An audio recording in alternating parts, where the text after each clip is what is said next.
future Hall of Famer Drew Brees. Hey, Drew Brees. Drew, what's up, buddy? How you doing? I'm doing great. How you doing? I'm doing well, man. How's the Radio Row grind as one of us, a media member, now versus having to do it as a player? Nobody's gotta ask you about your wrist, your shoulder, what Sean Payton's up to. Well, I guess we will ask you about Sean Payton, but what's the difference in being a media member versus being a player? Yeah, it's different. Well, like you said, it's a little bit easier on the body, that's for sure. But no, it's been a really cool experience. I had a chance to work with some great people here at NBC. I was broadcasting Notre Dame home football games with Mike Tirico. I had a chance to broadcast a few NFL games as well.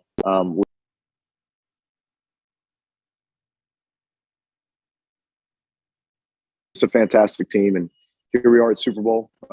Obviously, having a chance to give you a nice 5-hour pregame show and halftime show and postgame show. So I'm actually at SoFi Stadium right now, walking through rehearsals and sets and everything else. But it's great. This has been a great experience, and it's been pretty rewarding. Drew, let me ask you a question about Sean Payton. Obviously, he is joining you in retirement now, or at least taking some time off. Did you have any hint that he might be walking away after this year? And if not, if you didn't know, would you have considered playing one more year and kind of riding off in the sunset together if you had known Sean Payton was thinking about retiring? Yeah, that's a good question. I did not know that he was going to shut it down after this year. I felt like it was probably going to be a few more years.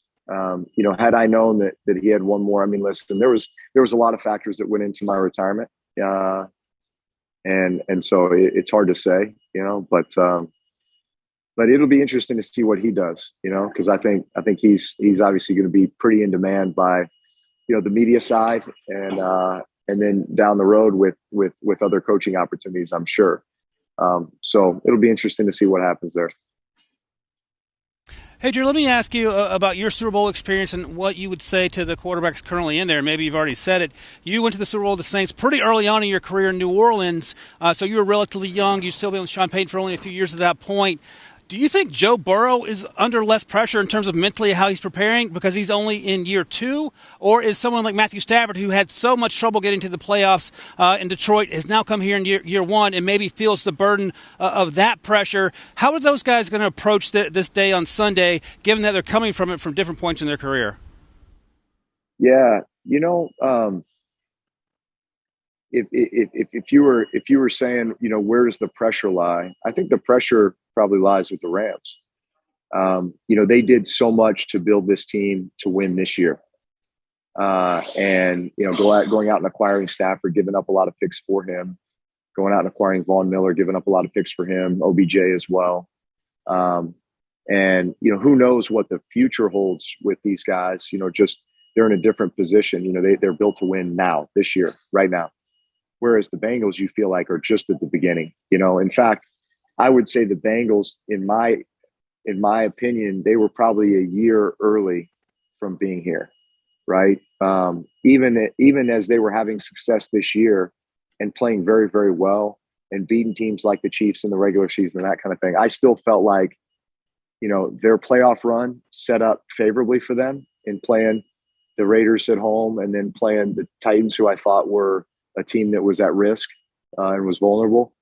But I still felt like there's no way they get by the Chiefs. There's no way they get by the Bills, depending on who was going to win that game.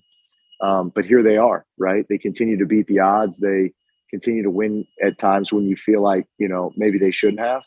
And it says a lot about how they've been built. The culture in that locker room, the culture in that team, the belief, the way that Zach Taylor's built that team and Mike Brown, that organization. So, look, anything can happen on Super Bowl Sunday. I mean, I would say the Rams have the advantage because of, the way that they've been built to win now, but that's also the pressure that they're under. So, Drew, looking at this game, sort of like a two-partish question here, but I think the biggest concern for everybody, we talked about it, ad nauseum this week, is the matchup of the Rams defensive line, Von Miller, Aaron Donald, Leonard Floyd, those pass rushers against the Bengals offensive line that has been vulnerable in this postseason. And I sort of wonder from a schematic standpoint and from an aggression standpoint, if putting yourself in the place of Zach Taylor, of Joe Burrow, what are you doing schematically? And then I always think back to, man, like the gigantic huevos it took for an onside kick to open the second half in 2009, right? Like how aggressive do you think the Bengals should be, and what sort of schematical approach should the Bengals take early on in this game against that defensive line? Well, that's definitely where the advantage lies for the Rams, is their defensive line against the Bengals offensive line. And so from a game planning perspective, as a play caller, Zach Taylor, I'm sure, is very, very aware of that. You have to get the ball out of Joe Burrow's hands very quickly, early in this game especially. It's got to be quick game. It's got to be screens. Avoid the negative plays. Don't do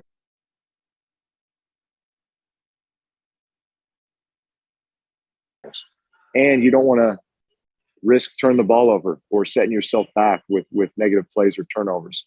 So, find ways to get the ball into the hands of your playmakers, because those guys like Jamar Chase have proven that they can do something with it when they have it.